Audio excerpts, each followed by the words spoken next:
Hello and welcome to the Afriverse podcast. I'm your host, Ore Apampa. On this podcast, we have conversations with interesting course creators and people doing exceptional work impacting the African continent. Many of our guests have courses on the Afriverse platform. To learn something new today, head on over to afriverse.co. That's AFRIVERSE.co and sign up with a free account today. Afriverse is an e-learning platform providing you with great online courses from Africa and the African diaspora. Today, we have a very special guest who I'm going to introduce to you. He's no stranger to this platform, and you'll know why in a minute. But let me give you a bit of a background about this guy. So our speaker today is Malobi Ogbechie. He's the founder of a plant-based food and drink business specializing in the processing and export of fonio, a drought-resistant, gluten-free grain that grows in the Sahel region of Africa. As the business has grown, the business has been more focused on profitability and sustainability with initiatives such as working with female cooperatives and agro processing equipment rentals to farmers. Malobi has a rich professional experience in his background. Actually, before he started this, was working in business development in the UK for market research companies like Global Data. In recent years, though, his focus has been mainly on the agribusiness. In particular, he wants to use tech to simplify trade and logistics for African suppliers. This multi-talented guy is also a well-known speaker. He's on Clubhouse. He runs one of the biggest Clubhouse rooms for agriculture in Africa. And you know what? I'm going to put the accolades aside for now. This is Malobi. Malobi, nice to have you on board. Thanks for having me. And yeah, just as you were reading that, I was like, oh, is that me? So yeah, that's amazing. No, thank you for that very nice introduction. I mean, so Malobi, you're a very interesting character. I mean, first of all, let's start from the beginning. How does a business development guy in market research in the UK then become an agri-expert based in Nigeria? Like, how do they link up? Do they link up? What happened? How did that come about? Yeah, that's a great question. So I think it's a case of just, what pays the bills and what you're passionate about. So, I got into sales in the market research industry because, I needed a job, needed to pay my rent, feed myself. And, sales was a good professional opportunity to make a reasonable amount of money in the UK. And just pay my bills. And I liked it because it was quite competitive and, you earn commission, etc. So that was a good experience, and it gave me a lot of necessary skills that I would transfer on moving forward.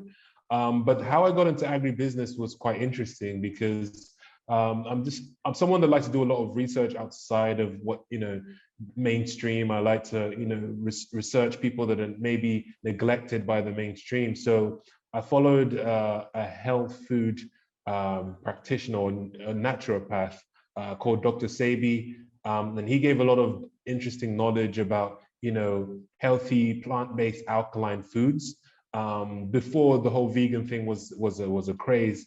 And so he had a recommended food list, and I was going through this list, and I stumbled upon this grain called fonio, which I'd never heard about. And Dr. Sebi said, it was one of his favorite grains. It's really great for people with diabetes, low glycemic, gluten-free, and all this amazing stuff. And when I dug further, I found out that it actually came from my home country. And I was so confused, like, how have I not heard about one of the healthiest, oldest cultivated grains in the world? And it comes from Nigeria, and I've never heard about it. And I wouldn't say it comes from Nigeria in particular, but it grows across the Western African, Sahel region, just below the Sahara. And so I was like, look, at the time I was working a side hustle. I would sell plant-based alkaline foods on the weekends in the market stall. But slowly over time, I was phasing out all the other foods, and I just specialized and focused on this grain called fonio. And so the business kind of pivoted away from doing market stalls on the weekends to importing it into the UK and selling it to supermarkets. And so as I started, growing that, I just developed this interest in agribusiness because food is agribusiness at the end of the day. And so, yeah, I just started doing some more research. And when I moved back to Nigeria, I decided to do a course on agribusiness, and here I am today. Just, now I know a lot more on the technical aspect, and, I have a bit of the practical experience, growing and exporting this crop. Fantastic. I mean, I've got so many questions. Okay, so practically, right? I know nothing, I know very little about exporting agriculture from Africa or anywhere to the UK or vice versa. How'd you go about that in a sense where because you said market stalls in the UK, did you travel back and forth to Nigeria to go get the product, or how did it work? And then how did you get Yeah, into supermarkets as well? That's another question I have.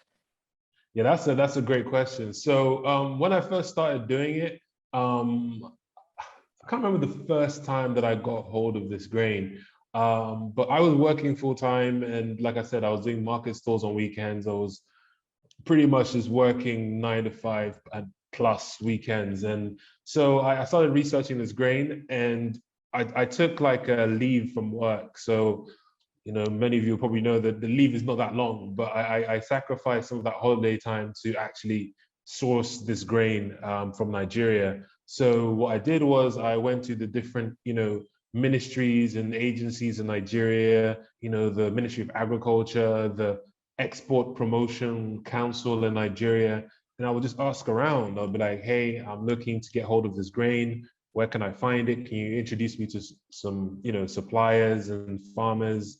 And, after just asking around and getting on the ground, I eventually got someone's number. And yeah, and then they eventually passed me on to a supplier. When I found a supplier, I flew down, went to visit their factory. And yeah, and then eventually I visited a couple of suppliers, and then I stuck with one which had the best quality. And then that's how I did the sourcing piece. And then in regards to the supermarket, really, when it comes to exporting and doing bulk and wholesale, it's really about relationships. So, there was a retailer, a small kind of mom and pop health retailer, Black owned, in Brixton in the UK, in the south of London. And I went to them. I'd already visited their shop a few times, already built some rapport with them. And they were actually stocking the same grain, the fonio grain, and I was telling them, look, I can source this from Nigeria, and they were having issues with their current supplier, which was quite lucky for me. And so they said, look, if you can supply this on a consistent basis with no delays and it's good quality, then we'll work with you. And so I was like, look, that I'm going to do that. So that's literally how it started. So it was just a matter of, building relationships, timing, getting on the ground, sacrificing, work time. And yeah, and then I just built that relationship. So that's the main takeaway that I got from this, because I've done other businesses in the past, which are more B2C, business to consumer or customer. And you can do a bit more of a wider spread marketing style. So you can do kind of broadcasting and messaging like that. But with B2B, it's really about narrow, direct, interpersonal relationships and trust building, especially when you're exporting from Africa. So yeah, that's literally the short end of how I got into the exporting. Interesting. I mean, I'm looking forward to actually checking out your course, because exporting is something that it does seem interesting. I'm interested. I don't know if I'm going to actually go ahead and start doing any exporting, but I am very curious. But before we get into that, though, I'm sure people are wondering still, how'd you go from, did you just wake up one morning and say, okay, all right, I'm going to Nigeria? Because I mean, it was your side hustle for a bit. You were working in sales. You were comfortable in sales. And then you decide one day, I'm going to move to Nigeria. I mean, did you have to sacrifice salary? Were you already earning a certain amount and then decided, okay, yeah, it's about time to move? Or did you just say, you know what, I have a dream, I'm going for it? Like, how did that work? Just, this is your returnee story, so that other people who are listening to this, who might be considering becoming returnees, so going back to Africa, to their home country or elsewhere in Africa, can actually get a bit of a feel for what it's like and what to expect. Yeah, so for me, I think it was as a combination of different factors. One was the winters in the UK were getting pretty cold. I wouldn't say that was the main reason, but that was a factor, a subconscious factor. Another one was that, I had friends in Nigeria, so that was another small one. I had my dad still lived in Nigeria, so I had at least some sort of place to, reside if things didn't work out. So even though I did save some money and I moved back to Nigeria, things come up, and then you might end up, having to, stay with your parents for a little bit. And, is this something that, I just accepted, and so that also helped, because I know that some people might not have something like that. And then also, I think one of the biggest things that pushed me over the edge, because I was in that rat race, that London, corporate, trying to become a manager, and We know it. just trying to get as high a salary as possible. So I was playing the game. But during that time, there was a lot of like YouTube content creators that were creating very interesting and attractive content about Africa. So one of the people that I was following was called Wode Maya, who is a Ghanaian content creator. And he was just doing all these really interesting videos from a perspective of an African. And I would see all these different African countries I'd never been to, like Sierra Leone, Ghana, Ethiopia. And it was just, I know that, as Africans, we think that we're not brainwashed by the media, but we are. Sometimes we don't actually see the positive sides of Africa. So I was kind of sold on, going to Africa from just the images and the positive stories that I was seeing. And he was also promoting other people's stories of moving back, and I was seeing people doing quite well. So that also helped a lot. So just before I moved back to Nigeria, I did like a holiday. I did a West African holiday. So I left the UK. I went to Senegal, and then I did like a road trip from Senegal to Gambia to Sierra Leone to Guinea, and I did like 4 or 5 countries. And as soon as I got back, I just handed in my notice. I was just like, I was just like, look, I might not be in Nigeria for good, but I know I'm going to be in Africa. So I was just like, yeah, let me just go back to Nigeria, try and make it work. I told myself, look, I'll give myself a minimum of 5 years in Nigeria, so I know I gave it a good go. And even if it doesn't work out in Nigeria, there's Sierra Leone, there's Ghana, there's Guinea, there's so many other countries in Africa that I could be part of, the new story, the recreation, the rebuilding. So that was I think that was literally most of it. The content online, and then visiting the Western African countries that I've never been to. So that's pretty much it. Fantastic. No, I mean, you're making me think, maybe I should consider moving back myself. I mean, I've always wanted to do a West African road trip, but I just haven't made the time. I can't say I haven't had the time. I haven't made the time for it, but it's something definitely worth doing. And just being able to see like other cultures, because for me anyway, I can speak about myself. I know about like home being like Nigeria, but I don't know so much about the other African countries. I've been to 1 or 2, but not spent enough time there. So definitely it would be an eye-opening experience. I can imagine. Okay. Yeah, So, it was for sure. oh, fantastic. No, I'm definitely thinking about that now. But so you've created a course on Afriverse, right? And the course is about exporting. But can you tell me a bit about the course, why someone should go on it, and I mean, what to expect? For sure, for sure. So I think, just by speaking with people online, and especially in the diaspora, a lot of people want to get into exporting. A lot of people really want to start seeing how they can bring stuff into the diaspora country they're in. And then there's also people in Nigeria who want to earn in dollars, because sometimes the currency might be fluctuating, and the dollar is a good way to also stabilize the currency, bringing in dollars into the economy. So there's both the diasporans and the Nigerians, in the country, and other African countries. Although the course is more Nigeria specific, if you're from another country, you can definitely benefit from the information on the course. So yeah, there's a lot of reasons why people are interested in it. So that's one of the reasons. Another reason is because I think sometimes we lack the knowledge as well, because the knowledge is not really given to us. It's not something that's taught in schools. It's, you're not really going to learn, how to export, and what are the different, shipping terms, and, what to look out for, how to source products. It's not really taught anywhere, really. You have to really do your own research, or you just do it yourself and just make the mistakes and keep going. So, which is what I did. But so we just decided, look, we need to, and I say we because this was a collaboration with a few of my colleagues. One of them works or used to work for one of the trade ministries in Nigeria, and a couple other of them are YouTube influencers and content creators. So we all decided, look, let's work together. You guys do the marketing, me and the trade person will do the content and the information. And so, in terms of what you're going to get from this course, it's really a beginner, taking you from beginner to at least intermediate level exporter. And, a lot of people also don't even know the different types of exporter you can be, because some people think, oh, if I want to be an exporter, I have to grow the crops myself, I have to aggregate it, I have to warehouse it, I have to export it. But to be honest, it's a whole supply chain. There's different players in the chain, and you can just play one part and make a decent amount of money. You don't have to be in Nigeria. You can be anywhere and you can make a good amount of money. So just to briefly go over it, there's three types of exporters / importers that we cover on the course. One of them is just a broker. So say, for example, I as Malobi, I export cocoa beans from Nigeria to another country.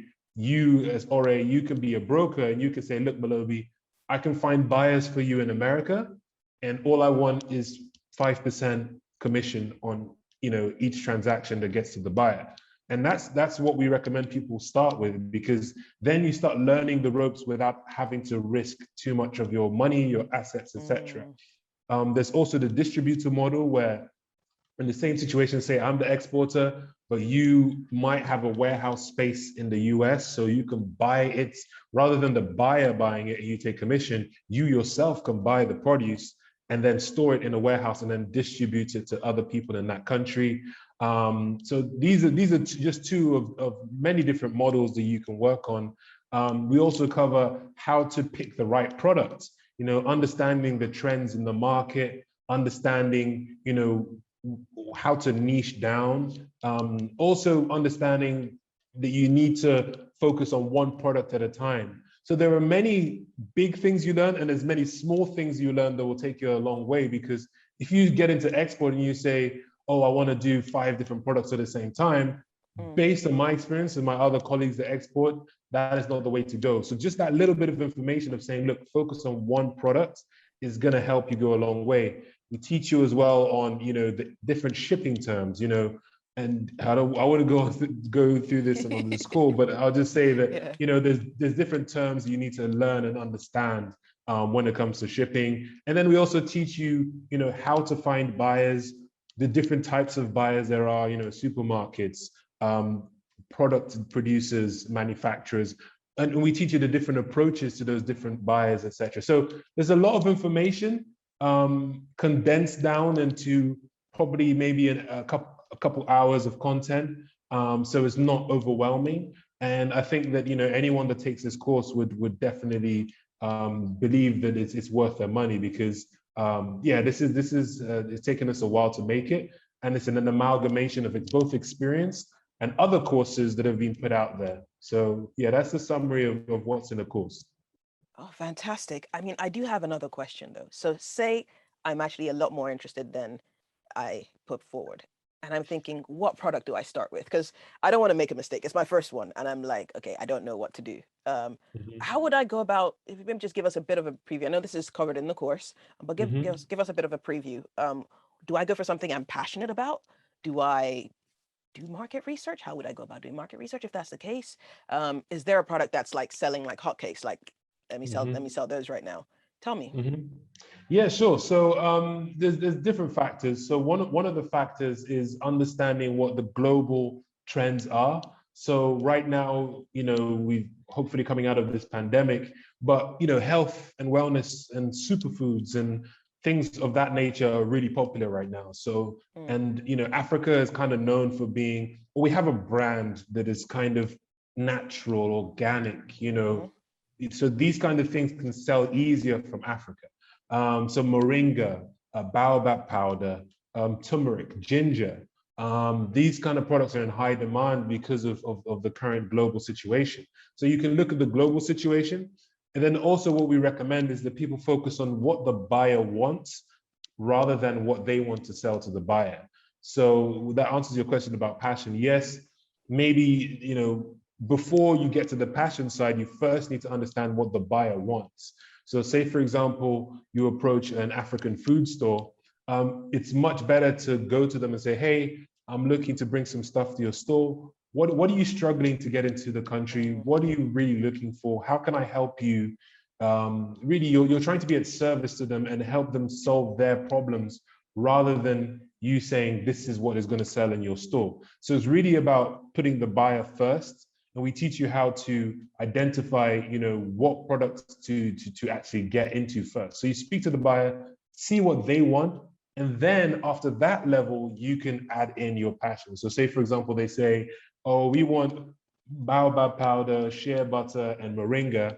Maybe you might live in a part of Nigeria that has more of one thing, or you might be more passionate about another thing, or you might say, for example, shea butter is an option because you might also want to start a skincare business further down the line.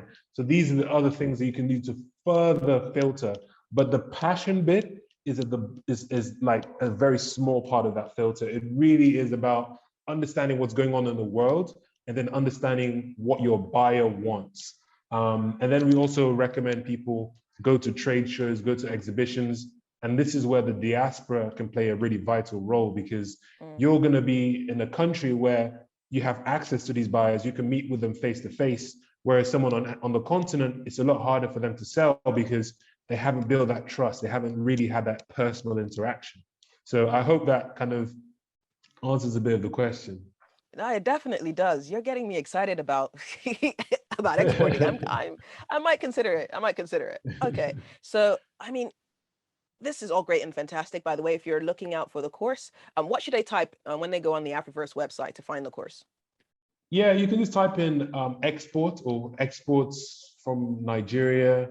Normally something will come up. So there's a search bar at the top of the Afriverse website. So you just type in exports, export course. It'll be probably one of the first results. So yeah, that's how you find it. Okay, fantastic, fantastic. We're coming close to the end of this podcast episode, but I wanted to actually let our viewers or our listeners know something interesting. So Malobi not only runs the Afriverse, Malobi not only runs this agribusiness, he actually also is the founder of Afriverse.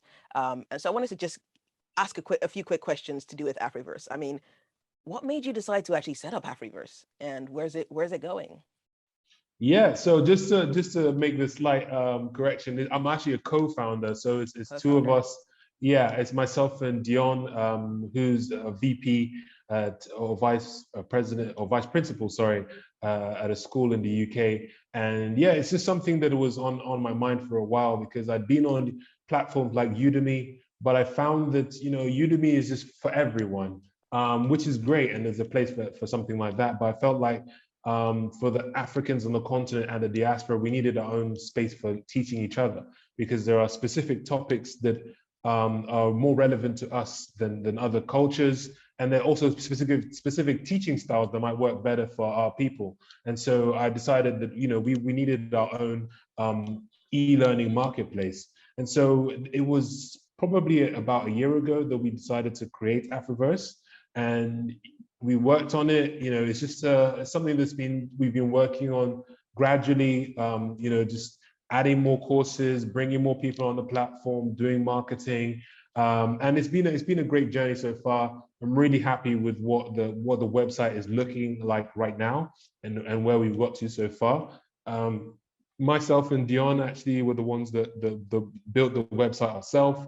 And that it wasn't an easy journey, but we got there in the end. And so yeah, it's not easy because Afriverse is what's known as a marketplace model, meaning there's buyers and sellers. So the buyers are the students and the sellers are the instructors. And so with marketplace models, you really got to keep the balance going. You got to have enough instructors so that, when the student comes there, they have enough to choose from, but also you need enough, students so that you can make money and people paying on the platform. So it's a delicate balance, and it's a new business model for myself, but I love the challenge. And I think for us, it's more than just a business for making money. It's more about what do we want to leave as a legacy? How can we impact our community?